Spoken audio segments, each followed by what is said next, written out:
नमस्कार नमस्कार, मेरा नाम है राजीव कुमार बजाज यानी RKB and you of course are watching me on the RKB show.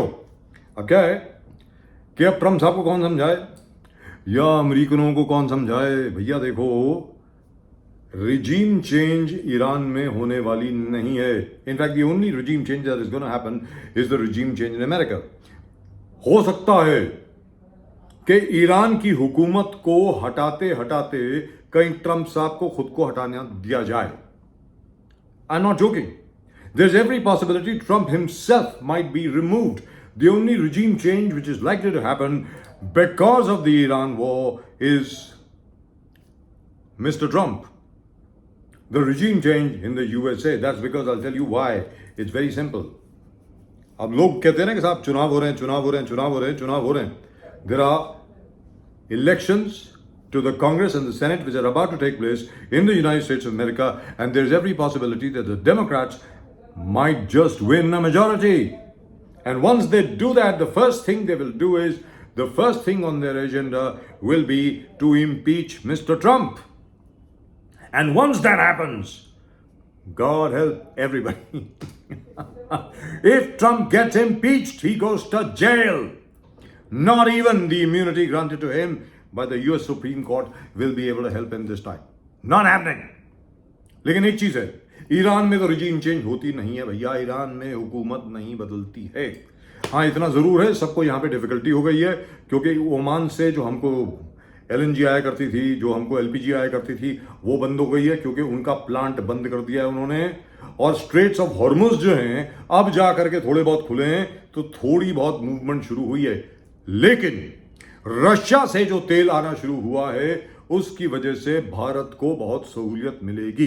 But as far as liquefied petroleum gas is concern और liquefied natural gas is concern, that crisis is going to continue in India. Hindustan में LNG को लेकर के, LPG को लेकर के काफी तकलीफ होने वाली है। Let me tell you very frankly, that's not going to go away quickly, it won't.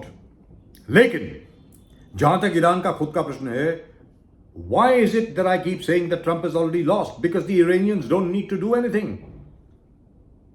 Iran को कुछ नहीं करना है, सिर्फ हथियार नहीं डालने हैं, बस that's it.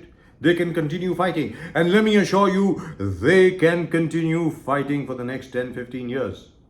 Pete Hegseth, Secretary of War in the Trump administration, has said, Iran is only one option and that is total surrender. What are you going to do? Drop a nuclear bomb? Is that what you're planning to do? Is that what America is planning to do now? Is that what we have come to? Just because you don't like a regime in a particular country, you're going to drop a nuclear bomb on that regime? You are not satisfied with the 160 or 186 schoolgirls you killed in Tehran? Tehran में आपने 160 या 186 school की बच्चियों की हत्या करी on the very first day of the war. और आपने ये कहा था कि सिर्फ 2 दिन के अंदर अंदर ये पूरा ऑपरेशन खत्म हो जाएगा। 2 दिन 3 दिन, it's gonna be a very short war. Today is the 10th day and you have achieved what? Nothing. एक रिजीम चेंज आप करेंगे, एक लीडर को मारेंगे, 10 लीडर और पैदा हो जाएंगे ईरान में। Iran is not going to surrender. Let me put it to you again, mister Trump, you are the one who'll have to resign. You are the one who's going to be impeached. Mushtaba Khamenei रहेगा। उसको अगर आप उसकी भी हत्या कर देते हैं तो 10 और पैदा हो जाएंगे।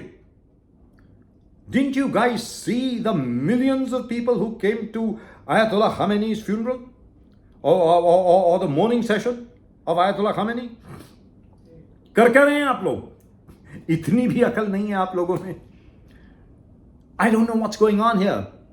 The Israelis and the Saudis got together, pushed the United States of America into attacking Iran, something that, by the way, the Department of Defense, the CIA, and everybody else in the so-called military industrial complex in the USA was resisting. They said, don't attack Iran for the last 30 years. 30 के 40 साल से the Israelis have been trying their level best to convince the United States to attack Iran. 40 साल से बड़ी कोशिश कर रहे हैं कि कोई तो ऐसा प्रेसिडेंट मिले भाई जो ईरान के ऊपर हमला कर दे। आखिर में मिल गया, ट्रंप मिल गया। और क्या हुआ?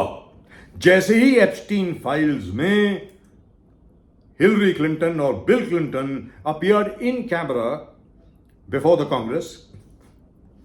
उसके बाद हर जगह से डिमांड आनी शुरू हो गई कि ट्रंप साहब का नाम यहां पे 30 लाख बार आया है इन फाइल्स में, तो ट्रंप साहब कब बताएंगे कि वो वहां पर क्या कर रहे थे, और उनकी जो तस्वीरें हैं जो बाहर आई हैं उनके बारे में एक्सप्लेनेशन कब देंगे।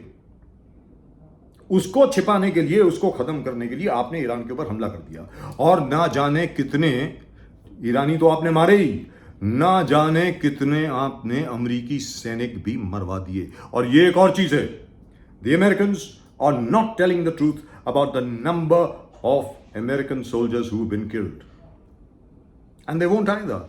With what face can they tell you that? और जहां तक कि दिस इज एसिमेट्रिक वॉरफेयर, आप उनको अटैक करते रहिए, करते रहिए, करते रहिए। All that the Iranians have to do is to use cheap, expendable drones, and they have plenty of them. और आपकी ऐसी की तैसी होती रहेगी। Are you planning to send troops on the ground?